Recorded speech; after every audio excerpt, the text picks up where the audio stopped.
January February 2025 ಪದವಿ ಪರೀಕ್ಷೆಯಲ್ಲಿ ಪ್ರಥಮ ತೃತೀಯ ಮತ್ತು 5ನೇ ಸೆಮಿಸ್ಟರ್ ಪರೀಕ್ಷೆಯ ಫಲಿತಾಂಶವನ್ನು UUCMS ವೆಬ್ಸೈಟ್ನಲ್ಲಿ ಈಗಾಗಲೇ ಬಿಡುಗಡೆ ಮಾಡಿದ್ದಾರೆ. ವಿದ್ಯಾರ್ಥಿಗಳು ತಮ್ಮ ಐ ಡಿಗಳನ್ನು ಹಾಕಿ ರಿಸಲ್ಟ್ಗಳನ್ನು ಕೂಡ ಚೆಕ್ ಮಾಡ್ಬೋದಾಗಿದೆ. ಇವಾಗ ವಿದ್ಯಾರ್ಥಿಗಳು ಯಾರ್ಯಾರು ಪ್ರಥಮ ತೃತೀಯ ಮತ್ತು 5ನೇ ಸೆಮಿಸ್ಟರ್ ಪರೀಕ್ಷೆಯನ್ನು ಬರೆದಿದ್ದಾರೆ ಅವರು ಬಹುಶಃ ಪಾಸ್ ಆಗ್ಬೋದು ಅಥವಾ ಫೇಲ್ ಆಗ್ಬೋದು.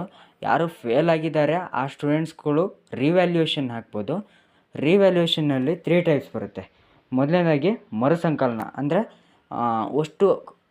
ಎಷ್ಟು ಎಲ್ಲಿ ಮಿಸ್ ಆಗಿದೆ ಸಂಕಲನ ಮಾಡೋ ಹೊತ್ತಿಗೆ, ನಂಬರ್ಸ್ ಹಾಕೋ ಹೊತ್ತಿಗೆ ಅದನ್ನು ವ್ಯಾಲ್ಯೂಯೇಷನ್ ಮಾಡ್ತಾರೆ. ಅದು ಲಾಸ್ಟ್ ಡೇಟ್ ಇಲ್ಲಿ ಕೊಟ್ಟಿದೆ.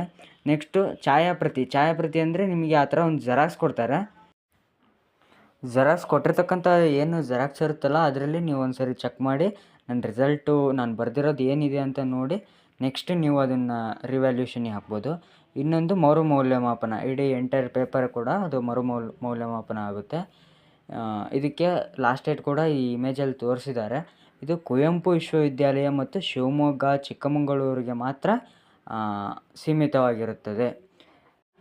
ಇದಕ್ಕೆ ನಿರ್ದಿಷ್ಟವಾಗಿರತಕ್ಕಂತಹ ಮೊತ್ತವೂ ಕೂಡ ಇರ್ತದೆ. ಮೌಲ್ಯಮಾಪನವನ್ನು ಹಾಗೆ ಮಾಡುವುದಿಲ್ಲ, ಇದಕ್ಕೆ ಮೊತ್ತವೂ ಕೂಡ ಇರುತ್ತದೆ. Thank you so much. ಏನಾದರೂ ಡೌಟ್ ಇದ್ದರೆ ಕಮೆಂಟ್ ಸೆಕ್ಷನಲ್ಲಿ ಕಮೆಂಟ್ ಮಾಡಿ, ಇದಕ್ಕೆ ರಿಪ್ಲೈ ಮಾಡ್ತೀನಿ.